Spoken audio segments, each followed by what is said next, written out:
जिस देश के बारे में कहा जाता है कि अगर किसान खुश है तो जनता भी खुश होगी, जिस देश के बारे में कहा जाता है कि अगर किसान समृद्ध है तो देश भी समृद्ध होगा, और जिस देश के बारे में कहा जाता है कि अगर किसानी खेती बाड़ी ठीक ठाक है तो हमारे देश की अर्थव्यवस्था भी ठीक होगी, उस देश का कुछ ये हाल है। पाली के रामलीला मैदान के पास की ये तस्वीरें हैं जहां आप देख सकते हैं कि बड़े बुजुर्ग, महिलाएं, सब कोई बस खाद के लिए, महज खाद के लिए लाइन में लगा हुआ है।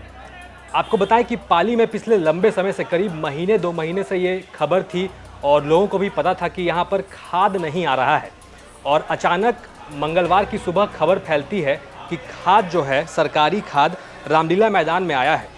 और इस खाद के लिए लोग सुबह से ही, करीब सुबह 4-5 बजे से ही अपने घर से निकलते हैं और रामलीला मैदान के बाहर लाइन लगा देते हैं। तस्वीरों में आप देख सकते हैं यहाँ पर कितने लोग हैं और सब के सब महज खाद के लिए लाइन लगाए हुए हैं। कोई भूखे है, कोई प्यासा है, किसी को अपने परिवार की चिंता होगी, किसी को कोई और परेशानी होगी, लेकिन वो तमाम परेशानियां आप छोड़ दीजिए और यहाँ पर सिर्फ खाद की जद्दोजहद चल रही है। समिति से हम खाद लेने के लिए आए, सुबह 6 बजे से खड़े हैं हम। अब तक 4 कट्टे मिले हैं, हमको 25 कट्टे की, मेरे को 25 कट्टे की आवश्यकता है, लेकिन खाद 4 कट्टे मिले हैं। हम खाद के लिए बहुत परेशान हैं। सुबह 6 बजे से खड़े हैं यहाँ पे, ये लेकिन करे क्या, अब तक आई नहीं है गाड़ी। अभी आ गई है गाड़ी।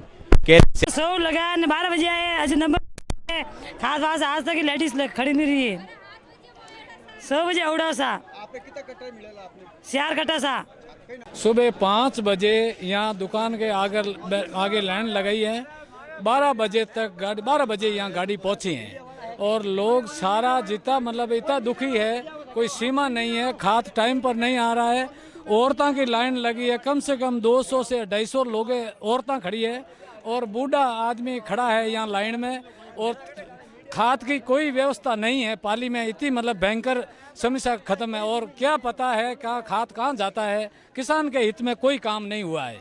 अब इसमें ऐसा हो रखा है कि इफ्को को हमने डिमांड भेजी थी 1000 मैट्रिक टन की चॉइस नो कॉल जरिए लेटर, पर आज पहले उनकी सप्लाई हुई है जो 30 मैट्रिक टन है। इस वजह से डिमांड ज़्यादा है और सप्लाई कम है, इस वजह से ये रोस है। हमारी संभावना है, हम कांटेक्ट कर रहे हैं इफ्को से और उनके जो भी कॉन्ट्रैक्टर है वहाँ कि जल्द से जल्द माल में सप्लाई हो जाए, जिससे क्या हो, ये लॉ एंड ऑर्डर भी मेंटेन हो जाए और इनकी सप्लाई भी टाइमली हम प्रोसीड करवा दें। हमारा प्रयास रहा है, हम रेगुलर कांटेक्ट में और निश्चित रूप से हम ये काम करवा देंगे। तो सुना आपने किसानों की क्या समस्या है। उनको लंबे समय से खाद नहीं मिल रहा है। खेतों में फसलें खड़ी हैं, उनको खाद चाहिए, फर्टिलाइजर्स चाहिए, लेकिन उनके पास कुछ भी नहीं है और वो तमाम तरह के उपाय कर रहे हैं, अधिकारियों के पास जा रहे हैं, भजन लाल सरकार से गुहार लगाई, लेकिन किसी को भी उनकी किसी भी समस्या से कोई मतलब नहीं है और उनको खाद, किसानों को खाद नहीं मिल रहा है।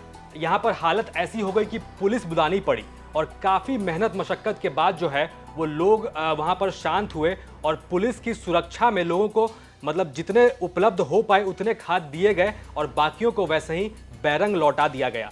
तो आप समझ सकते हैं पाली में किसानों की हालत कितनी खराब है। पाली से एक खबर भेजी थी हमारे संवाददाता भारत भूषण जोशी ने।